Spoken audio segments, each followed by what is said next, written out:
Hello दोस्तों, PYQ series देखेंगे। Geography का है। ज्योग्राफी का PYQ जो कि विभिन्न PCS एग्ज़ाम्स एवं IAS में भी पूछे जा चुके हैं, जैसे UP PCS, Bihar PCS, Uttarakhand, Rajasthan PCS, इन सब में पूछे जा चुके हैं और आगे आने वाले किसी भी PCS एग्ज़ाम्स के लिए काफ़ी उपयोगी होंगे। और किसी जनरल कंपटीशन के लिए जैसे railway, Bihar SSC inter level, graduate level, Bihar दरोगा, इन सब के लिए भी काफ़ी उपयोगी रहेंगे। चलिए तो देखते हैं। विषुवत रेखा और भूमध्य रेखा से संबंधित क्वेश्चन देखते हैं। पृथ्वी की भूमध्य रेखा की कुल लंबाई लगभग कितनी है? तो 40,000 किलोमीटर है। सी आंसर हो जाएगा। पृथ्वी की भूमध्य रेखा की कुल लंबाई लगभग 40,000 किलोमीटर है। पृथ्वी की भूमध्य रेखा इक्वेटर की कुल लंबाई लगभग 40,045 किलोमीटर है। अतः अभिष्ट निकटतम ये सी हो जाएगा, 40,000 किलोमीटर। नेक्स्ट क्वेश्चन देखते हैं दोस्तों। निम्नलिखित समूहों में से किस एक के देशों से भूमध्य रेखा गुजरती है? तो भूमध्य रेखा कहाँ से? कोलंबिया, केन्या और इंडोनेशिया से गुजरती है। कोलंबिया, केन्या और इंडोनेशिया से गुजरती है। बी आंसर हो जाएगा। देखते हैं किन किन देशों से होकर भूमध्य रेखा गुजरती है। स्थल एवं जल पर भूमध्य रेखा इक्वेटर कुल 13 देशों से होकर गुजरती है। इनका विवरण निम्न प्रकार है। Sao Tome Principe, Gabon, Congo गणराज्य, कांगो लोकतांत्रिक गणराज्य, Uganda, Kenya, Somalia, Maldives, Indonesia, Kiribati, Ecuador, Colombia और ब्राज़ील से कुल 13 देशों से होकर भूमध्य रेखा गुजरती है। तो केन्या, इंडोनेशिया और कोलंबिया को समाहित किए हुए यह है केन्या, इंडोनेशिया और कोलंबिया वाले। बी मतलब कुल 13 देशों से होकर भूमध्य रेखा गुजरती है। देखिए दोस्तों, काफ़ी मतलब कि ये मैपिंग से क्वेश्चन ज्योग्राफी में काफ़ी पूछे जाते हैं और मैंने 2 से 3 मिनट वाले वीडियो लगभग 40-45 वीडियो बना चुका हूँ। तो उसमें काफ़ी इस तरह के जो मैपिंग से क्वेश्चन पूछे जाते हैं वो वहाँ पे मिल जाएंगे, जो कि प्लेलिस्ट में अवेलेबल है। और दोस्तों, मैंने हिस्ट्री का भी काफ़ी क्वेश्चन करवा चुका हूँ। करीब 17-18 वीडियो बना हुआ और प्लेलिस्ट में अवेलेबल है, तो उसका भी आप उपयोग कर सकते हैं, जिससे कि आपकी परीक्षा में काफ़ी उपयोगी रहेगा उसमें। और प्लेलिस्ट बना हुआ है तो उससे आप पढ़ करके और फिर रिवीजन के लिए भी काफ़ी उपयोगी रहेगा। क्योंकि अगर आप वीडियो देख रहे हैं तो फिर रिवीजन के लिए भी जब कोई भी एग्ज़ाम हो तो उसके पहले 1 बार 2 बार वीडियो को देख करके अपनी तैयारी को और ठीक ढंग से कारगर दिशा में ले जा सकते हैं, ताकि आपका प्रश्न ज़्यादा से ज़्यादा सही हो और एग्ज़ाम में सफलता मिल सके। ठीक है, देखते हैं नेक्स्ट क्वेश्चन। भूमध्य रेखा निम्नलिखित में से किस देश से होकर नहीं गुजरती है? तो मैक्सिको से नहीं गुजरती है भूमध्य रेखा। ठीक है, मैक्सिको जो है इक्वेटर के ऊपर में पड़ जाता है, नॉर्थ अमेरिका में। ठीक है, अगर यहाँ पे भूमध्य रेखा गुजर रही है तो ऊपर में है, इधर नॉर्थ अमेरिका में मैक्सिको पड़ता है, तो यहाँ से नहीं गुजरती है। केन्या से गुजरती है, इंडोनेशिया से, ब्राज़ील से गुजरती है। बी आंसर हो जाएगा। नेक्स्ट देखते हैं। निम्नलिखित देशों में से कौन भूमध्य रेखा पर अवस्थित है? तो भूमध्य रेखा पर कोलंबिया और केन्या गुजरती अवस्थित है। भूमध्य रेखा पर कोलंबिया और केन्या। ठीक है, बी आंसर हो जाएगा। भूमध्य रेखा गुजरती है कहाँ से? तो केन्या से गुजरती है। सी आंसर हो जाएगा। जिस अक्षांश पर वार्षिक तापांतर न्यूनतम होता है वह क्या है? भूमध्य रेखा पर वार्षिक तापांतर न्यूनतम होता है, क्योंकि यहाँ पे ताप हमेशा एक समान बना रहता है, क्योंकि सूर्य हमेशा ऊपर चमकता है। ठीक है, भूमध्य रेखा पे। तो वैसे जिस अक्षांश पर तापांतर न्यूनतम होता है, ए आंसर हो जाएगा भूमध्य रेखा। विषुवत रेखा भूमध्य रेखा पर वार्षिक तापांतर सबसे कम पाया जाता है, अर्थात यहाँ लगभग वर्ष भर सूर्य की किरणें लंबवत पड़ने से उच्च एवं निम्न तापमान में ज़्यादा अंतर नहीं पाया जाता। इन क्षेत्रों में कोई शीत ऋतु नहीं होती है। ठीक है, यहाँ पे तापमान हमेशा एक समान बना रहता है भूमध्य रेखा वाले देशों में। निम्नलिखित नगरों में से कौन सा एक भूमध्य रेखा के सर्वाधिक निकट है? सर्वाधिक निकट है सिंगापुर, भूमध्य रेखा के सर्वाधिक निकट। ऐसे भूमध्य रेखा गुजर रही तो यहाँ पे सिंगापुर ऐसे है, मतलब थोड़ा सा ही करीब है, मतलब करीब से ही है, ये सिंगापुर है। कोलंबो, नेक्स्ट क्वेश्चन देखते हैं। सिंगापुर ध्यान रखेंगे, भूमध्य रेखा से करीब। भूमध्य रेखा, कर्क रेखा और मकर रेखा तीनों निम्न में से किस एक महाद्वीप से गुजरती है? तो अफ्रीका से गुजरती है। भूमध्य रेखा, कर्क रेखा और मकर रेखा तीनों किस महाद्वीप से गुजरती है? तो अफ्रीका से गुजरती है। ध्यान रखेंगे, एक क्वेश्चन रिपीट होते हैं। कर्क रेखा से संबंधित क्वेश्चन देखते हैं। मकर संक्रांति के समय कर्क रेखा पर दोपहर के सूर्य का उल्टास होता है कितना? तो 66.5 डिग्री होता है। डी आंसर हो जाएगा, 66.5 डिग्री, 66.5 डिग्री। कर्क रेखा नहीं गुजरती है कहाँ से? तो ईरान से नहीं गुजरती है कर्क रेखा। ठीक है, कर्क रेखा ईरान से नहीं गुजरती है। कहाँ से गुजरती है एक बार देख लेते हैं, ध्यान रखेंगे क्योंकि इनसे भी क्वेश्चन बनते हैं। कर्क रेखा ट्रॉपिक ऑफ कैंसर विश्व के जिन देशों से गुजरती है वे इस प्रकार हैं।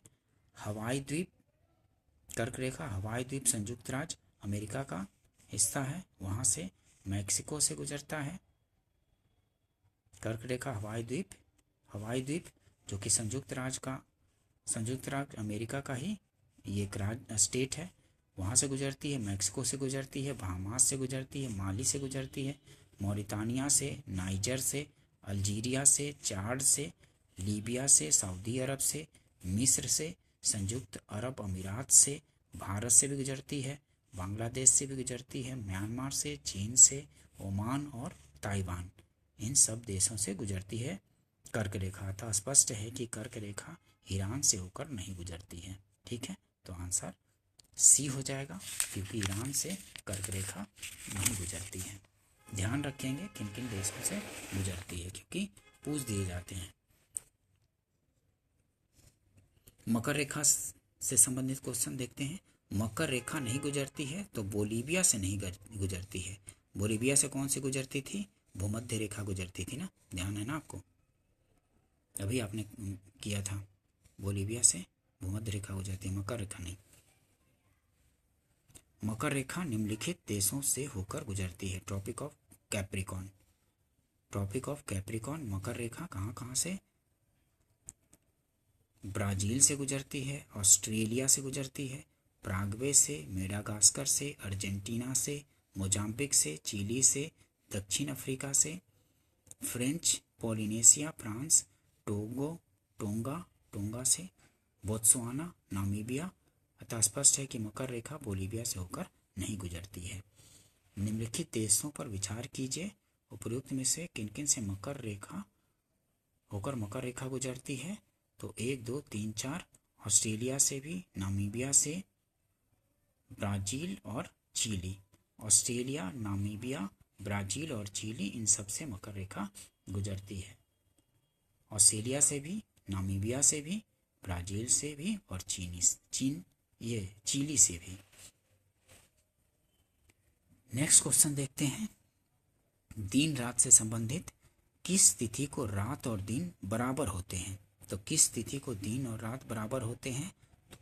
23 सितंबर को। ठीक है, 21 मार्च और 23 सितंबर को दिन रात बराबर होते हैं। तो यहाँ 23 सितंबर दिया है, देखते हैं एक्सप्लेनेशन। 20 या 21 मार्च को बसंत विषुव इक्विनॉक्स के समय तथा 22 या 23 सितंबर को शरद विषुव के समय उत्तरी गोलार्ध में रात दिन बराबर होते हैं। 20 या 21 मार्च को सूर्य उत्तरी गोलार्ध में प्रवेश करते समय तथा 22-23 सितंबर को दक्षिणी गोलार्ध में प्रवेश करते समय विषुव रेखा पर पहुंचता है। इन दोनों तिथियों को दोनों गोलार्धों में 12-12 घंटे के दिन एवं रात होते हैं। ठीक है, 20-21 मार्च और 22-23 सितंबर। मतलब 21 मार्च और 23 सितंबर को दिन रात बराबर होते हैं, मतलब 12 घंटे का दिन, 12 घंटे का रात। विषुव या इक्विनोक्स वर्ष के दो काल जब दिन और रात बराबर होते हैं, कब? तो 21 मार्च और 23 सितंबर को। ध्यान रखेंगे, ये क्वेश्चन बार बार रिपीट होते हैं। ए आंसर हो जाएगा 21 मार्च और 23 सितंबर को 12 घंटे का दिन, 12 घंटे की रात होती है। दिन और रात बराबर होते हैं। वर्ष भर रात और दिन कहाँ बराबर होते हैं? तो भूमध्य रेखा पर जो होता है दिन और रात वर्ष भर बराबर होता है। वर्ष भर रात और दिन कहाँ बराबर होते हैं? तो भूमध्य रेखा पर बराबर होते हैं। भूमध्य रेखा विषुवत रेखा 5 मुख्य अक्षांश वृत्तों में से एक है, जो बृहत वृत्त भी है। ठीक है, इसके आसपास के क्षेत्रों में वर्ष भर रात और दिन लगभग 12-12 घंटे के होते हैं, जबकि भूमध्य रेखा से उत्तर या दक्षिण की ओर दिन एवं रात की अवधियां मौसम के अनुरूप बढ़ती घटती रहती हैं। यहाँ केवल 2 मौसम आर्द्र और शुष्क होते हैं और कोई शीत ऋतु नहीं होता है। ठीक है, विषुवत रेखा पर आर्द्र और शुष्क होता है, वेट एंड ड्राई। यहाँ पे शीत ऋतु नहीं होता है। नेक्स्ट क्वेश्चन देखते हैं। उत्तरी गोलार्ध में कर्क संक्रांति के समय 12 घंटे का दिन होगा विषुवत रेखा पर। ठीक है, उत्तरी गोलार्ध के कर्क संक्रांति के समय 12 घंटे का दिन होगा विषुवत रेखा पर। डी आंसर हो जाएगा। नेक्स्ट क्वेश्चन देखते हैं दोस्तों। सेशन अगर अच्छा लगता हो तो वीडियो को सब्सक्राइब कीजिए, लाइक कीजिए और शेयर भी कीजिए। ठीक है, ताकि और भी आगे इस तरह के महत्वपूर्ण वीडियो बनाया जा सके और भी सब्जेक्ट का, और इस सेशन मतलब ज्योग्राफी या हिस्ट्री जो भी चल रहा है उसको कंटिन्यू भी किया जा सके। ठीक है दोस्तों, देखते हैं आगे। उत्तरी गोलार्ध में वर्ष का सबसे छोटा दिन कौन सा होता है? तो 22 दिसंबर। उत्तरी गोलार्ध में वर्ष का सबसे छोटा दिन 22 दिसंबर, और इसी दिन दक्षिणी गोलार्ध को सबसे बड़ा दिन होता है। ठीक है, दक्षिणी गोलार्ध में 22 दिसंबर को सबसे बड़ा दिन होता है और उत्तरी गोलार्ध में सबसे छोटा दिन। उत्तरी गोलार्ध में शीत अयनतास विंटर सॉलिस्टिस अर्थात 21-22 दिसंबर को वर्ष का सबसे छोटा दिन होता है। ठीक है, इसके विपरीत ग्रीष्म अयनतास समर सॉलिस्टिस के समय उत्तरी गोलार्ध में 20-21 जून को वर्ष का सबसे लंबा दिन, इसके विपरीत 20-21 जून को दक्षिणी गोलार्ध में सबसे छोटा दिन तथा 21-22 दिसंबर को सबसे बड़ा दिन होता है। इसको ध्यान रखेंगे क्योंकि ये क्वेश्चन रिपीट होते हैं बार बार। 22 दिसंबर को उत्तरी गोलार्ध में सबसे छोटा दिन और इसी दिन दक्षिणी गोलार्ध में सबसे बड़ा दिन होता है 22 दिसंबर को ही। ठीक है, और 21 जून को उत्तरी गोलार्ध में सबसे बड़ा दिन और दक्षिणी गोलार्ध में उस दिन सबसे छोटा दिन। वर्ष का सबसे बड़ा दिन कौन सा है?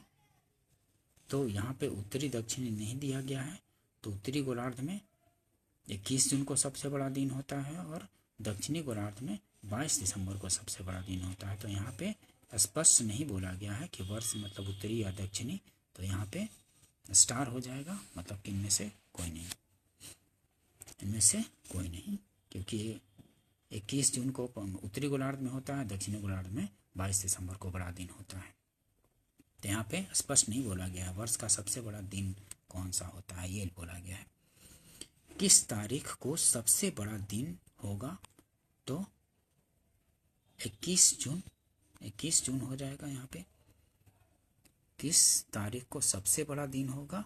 तो यहाँ पे चूंकि डेट अगर 22 दिसंबर कहीं और भी दिया होता तो यहाँ फिर वही हो जाता, स्टार वाला हो जाता, लेकिन यहाँ पे उत्तर दक्षिण नहीं दिया गया है, फिर भी यहाँ पे 21 जून हो जाएगा, क्योंकि 22 दिसंबर अगर होता तो वहाँ पे दक्षिणी गोलार्ध में होता है और उत्तरी गोलार्ध में होता है 21 जून को, तो यहाँ पे स्पष्ट नहीं होता। लेकिन यहाँ पे अगर 22 दिसंबर नहीं दिया गया तो यहाँ पे उत्तरी गोलार्ध में 21 जून को हो जाएगा। दक्षिणी गोलार्ध में सबसे बड़ा दिन कब होता है? तो 22 दिसंबर को होता है दक्षिणी गोलार्ध में सबसे बड़ा दिन। बी आंसर हो जाएगा। ग्रीष्म अयनतास प्रतिवर्ष होता है, कब होता है? तो 21 जून को होता है। ग्रीष्म अयनतास प्रतिवर्ष 21 जून को होता है। नेक्स्ट क्वेश्चन देखते हैं दोस्तों। काफ़ी महत्वपूर्ण क्वेश्चन का सेशन है, ठीक है, जो कि आगे आने वाले किसी भी पीसीएस में भी रिपीट होते रहता है, जो आस्ट क्वेश्चन है, और जनरल कंपटीशन में भी काफ़ी महत्वपूर्ण रहते हैं। निम्नलिखित तिथियों में से किस में दोपहर को आपकी छाया सबसे छोटी होती है? तो 21 जून को, 21 जून को, ठीक है। पृथ्वी की उत्पत्ति से संबंधित देखते हैं। निम्न विद्वानों में से किस ने सुझाव दिया है कि पृथ्वी की उत्पत्ति गैसों और धूल कणों से हुई है? तो ओ स्मिथ ने बोला है कि पृथ्वी की उत्पत्ति गैसों और धूल कणों से हुई है। निम्नलिखित विद्वानों में से किसने सुझाव दिया है कि पृथ्वी की उत्पत्ति गैसों और धूल कणों से हुई है? तो ओ स्मिथ ने। बी आंसर हो जाएगा। नेक्स्ट क्वेश्चन देखते हैं। पृथ्वी की आयु निर्धारित करने में निम्नलिखित में से कौन सी विधि प्रयोग करते हैं? तो यूरेनियम डेटिंग विधि प्रयोग करते हैं पृथ्वी की आयु निर्धारित करने में। सी आंसर हो जाएगा। पृथ्वी की आयु ज्ञात करने के लिए यूरेनियम डेटिंग विधि का प्रयोग करते हैं। सी आंसर हो जाएगा। ठीक है दोस्तों, ध्यान रखेंगे, ये सब काफ़ी महत्वपूर्ण क्वेश्चन है। भूगर्भिक इतिहास से संबंधित महान हिम युग का संबंध किससे है? तो प्लीस्टोसीन से है। महान हिम युग का संबंध प्लीस्टोसीन से है। ये आंसर हो जाएगा। निम्न कालों में से किसे प्रायः लघु हिम काल माना जाता है? तो 1650 ईस्वी से 1870 ईस्वी को लघु हिम काल माना जाता है। सी आंसर हो जाएगा। 1650 ईस्वी से 1870 ईस्वी को, 1300 ईस्वी से 1870 ईस्वी के काल को प्रायः लघु हिम काल माना गया है। इसमें सही विकल्प समाहित है सी में, ठीक है। इस अवधि के दौरान यूरोप और उत्तरी अमेरिका 20वीं सदी की अपेक्षा अधिक ठंडे थे। डायनासोर का काल आज से कितने वर्ष पहले था? डायनासोर का काल आज से कितने वर्ष पहले था? तो 5 करोड़ वर्ष पहले था। डायनासोर का काल आज से कितने वर्ष पहले था? तो 5 करोड़ वर्ष पहले था। ये आंसर हो जाएगा। डायनासोर का काल 5 करोड़ वर्ष पहले था। डायनासोर का काल आज से 6 करोड़ 70 लाख वर्ष पूर्व था। भारत में इसके अवशेषों के गुजरात के खेड़ा जिले के राहियोली और मध्य प्रदेश के जबलपुर के पारा शिमला पहाड़ियों पर नर्मदा नदी के पास पाए जाने की पुष्टि हुई। इस प्रकार सही उत्तर ए विकल्प होगा। ऐसे डायनासोर का काल आज से 6 करोड़ 70 लाख वर्ष पूर्व है, लगभग मतलब 7 करोड़ वर्ष पूर्व है। तो इसमें ऑप्शन में दिया गया है 5 करोड़ वर्ष पूर्व, 18 करोड़ वर्ष पूर्व, 80 करोड़ वर्ष पूर्व, 40 करोड़। तो इसमें थोड़ा सा निकटतम 5 करोड़ वर्ष पूर्व, मतलब कि 6 करोड़ 70 लाख मतलब 7 करोड़ वर्ष पूर्व के आसपास है। तो इसमें ये सब तो काफ़ी ज़्यादा दिया हुआ है, तो ये निकट का आंसर ये आंसर हो जाएगा। मतलब 5 करोड़ लगभग 7 करोड़ वर्ष पूर्व डायनासोर का अस्तित्व था। अभी महाद्वीप अलग कैसे हुए? तो विवर्तनिक क्रिया से अलग हुए।